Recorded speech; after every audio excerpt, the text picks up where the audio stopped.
kabar semuanya? Aku harap teman-teman di rumah sehat ya.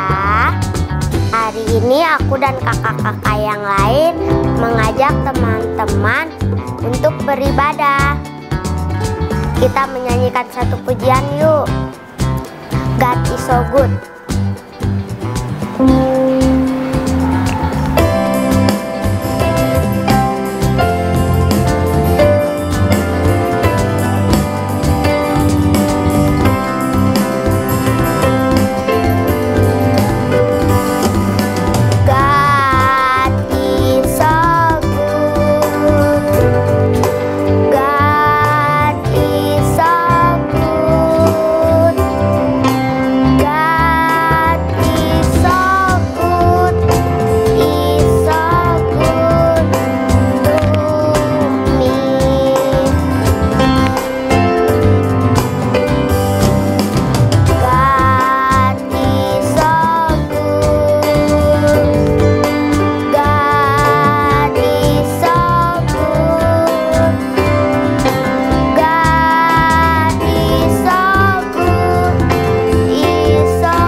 Berdoa ya.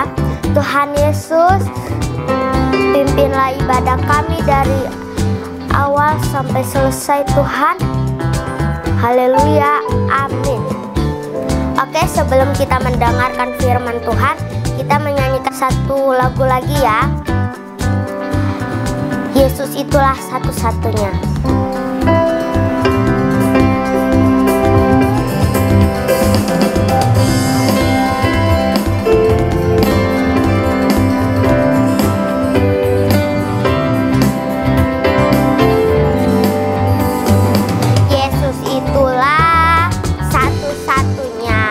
Penolongku yang sungguh, Dia berjanji akan kembali.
adik-adik, kembali lagi ketemu sama kakak Yudian.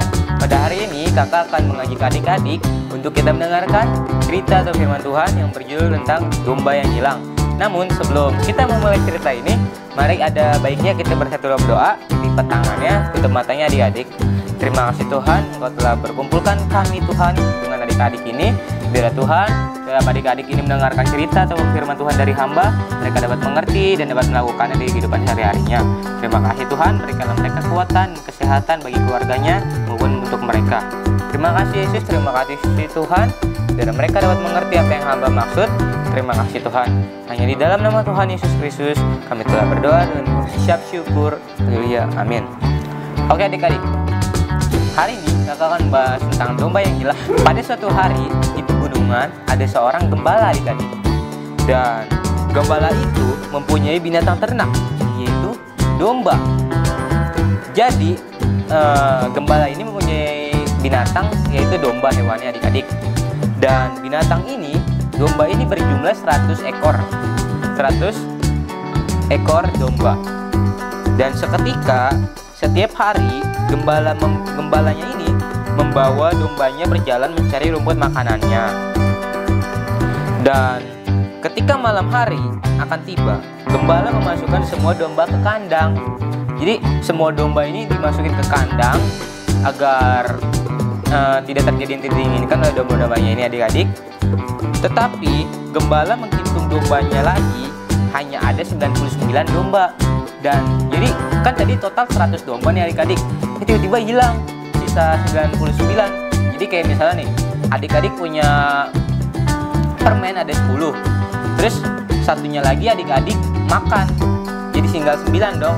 Nah jadi sama kayak 100, tiba-tiba satunya hilang jadi 99 domba. Dan di situ kemudian gembala itu segera pergi untuk mencari domba yang tersesat tersebut adik-adik. Gembalanya ini mencari dombanya. Tiba-tiba gembala itu mendengar ada suara domba. Dan ternyata satu domba itu terjebak di semak belukar. Jadi domba ini kayak tersesat di bawah dan ada di semak-semak belukar. Jadi itu semak-semak belukar kayak duri-duri gitu adik-adik. Dan gembala itu turun untuk menyelamati satu ekor dombanya ini adik-adik. Dan lalu gembala ini melepaskan satu domba itu dari semak belukar tersebut. Dan ketika gembala itu menggendong satu domba itu dan berjalan pulang, jadi tuh pas dibawa pulang ke kandangnya, dombanya ini udah kayak berdarah-darah, udah kayak luka karena kan kena semak-semak durinya itu adik-adik. Kemudian gembala itu mengembalikan satu domba itu ke dalam kandang. Jadi yang domba yang hilang ini dimasukin ke dalam kandang, dan supaya dombanya ini tidak hilang lagi adik-adik. Gembala itu memanggil sahabatnya dan tetangganya untuk bersuka cita bersama-sama dengan si gembalanya nih adik-adik. Terus adik-adik bisa melihat di Alkitab di dalam Matius 18 ayat 14. Demikian juga Bapamu yang di surga tidak menghendaki supaya seorang pun dari anak-anak ini hilang.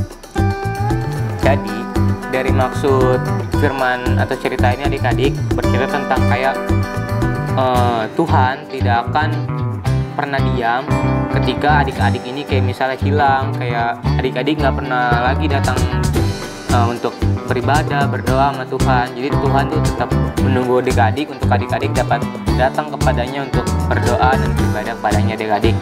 Jadi ini adalah cerita yang kakak dapat sampaikan kepada adik-adik, biarlah adik-adik dapat mengerti di rumah dan adik-adik tetap dapat bersekutu kepada Tuhan. Oke adik-adik, nah itu adalah cerita dari kakak tentang domba yang hilang. Dan semoga lah adik-adik tetap sehat, dalam keadaan sehat, kuat, dan aman-aman aja ya sekeluarga adik-adik. Terima kasih. Tuhan Yesus memberkati adik-adik. Adik-adik, kita sudah memuji Tuhan, menyembah Tuhan, dan saatnya kita akan berdoa bersama-sama. Kita bersatu dalam doa. Tuhan Yesus, terima kasih buat hari ini kami boleh diberi kesempatan menyembah Engkau. Bahkan sudah diingatkan oleh firman Tuhan bahwa Engkau tidak menghendaki satupun di antara kami hilang daripadamu. Karena itu biarlah Roh Kudus, Roh kebenaran yang menolong kami untuk bisa menjaga hubungan kami dengan Engkau, supaya kami tetap menjadi anak-anak kepunyaan-Mu dan hidup di dalam kasih takut akan Engkau dan mengasihi Engkau dalam hidup kami. Terima kasih Tuhan, pagi hari ini kami mau berdoa untuk orang tua kami masing-masing di rumah. Berkati mereka biar sehat dan panjang umur, dan selalu teguh iman di dalam Tuhan, takut akan Tuhan dan mengasihi Tuhan, sehingga di dalam kelemahan kami mereka boleh menjadi teladan untuk membimbing kami bertumbuh di dalam kasih-Mu dan menjadi anak-anak yang memuliakan Tuhan. Terima kasih Tuhan Yesus, kami serahkan hidup kami, bahkan masa depan kami, dan apapun yang menjadi kebutuhan kami percaya semua sudah disediakan Tuhan. Saat ini kami mau berdoa untuk teman-teman yang tidak bisa beribadah seperti kami, tidak bisa mendengarkan firman-Mu. Tuhan tolong, Tuhan hiburkan, mampukan mereka Tuhan dengan cara Tuhan, sehingga mereka pun boleh mendengarkan pesan firman-Mu dengan cara Allah sendiri, sehingga mereka hidup di dalam kasih-Mu dan mengasihi Tuhan. Terima kasih Tuhan. Saat ini kami berdoa untuk kakak-kakak yang sudah membimbing dan mengajar kami untuk ibadah online. Tuhan juga memberkati dalam segala pergumulan mereka, studi mereka, masa depan mereka, keluarga mereka. Tuhan memberkati. Terima kasih Tuhan Yesus, kami berdoa untuk Pak Gembala dan keluarga. Biarlah Tuhan berkati dalam sehat dan panjang umur, sukses dan berhasil dalam segala pekerjaan mereka, anak-anak mereka, bahkan keluarga besar di mana saja berada. Tuhan berkati, terlebih dalam kepemimpinan mereka. Tuhan tolong supaya mereka bisa membawa umat-Mu bertumbuh di dalam Engkau. Terima kasih Tuhan, kami berdoa untuk jemaat Tuhan di mana saja berada. Tuhan sertai, Tuhan memberkati, Tuhan pelihara di dalam nama Yesus. Kami berdoa untuk bangsa kami saat ini Tuhan, Engkau sendiri yang akan menangani dan melawat bangsa kami dari segala krisis yang ada. Kami rindu bangsa kami lekas pulih dari situasi pandemi ini Tuhan, supaya kami bisa kembali beraktivitas dengan aman seperti sedia kala. Biarlah tangan Tuhan sendiri mau menghancurkan kekuatan virus ini Tuhan dari negeri kami, sehingga negeri kami pulih dalam segala hal dan nama Tuhan dipermuliakan. Terima kasih Tuhan, ampuni bangsa kami, selamatkan bangsa kami dari segala virus ini Tuhan. Bahkan krisis-krisis yang terjadi hari-hari ini Tuhan, biarlah Tuhan sendiri pulihkan dengan cara-Mu dan nama Tuhan dipermuliakan. Berkati para pemimpin bangsa kami, Pak Presiden dan jajarannya sampai tingkat yang terendah. Tuhan berkati, Tuhan beri mereka hikmat dan kesabaran, beri mereka hati yang mengandalkan Tuhan, supaya mereka bisa memimpin bangsa Indonesia dari Sabang sampai Merauke dengan cara dan kekuatan yang daripada Tuhan. Ini doa kami, hanya di dalam nama Tuhan Yesus Kristus kami sudah berdoa dan bersyukur. Haleluya, amin.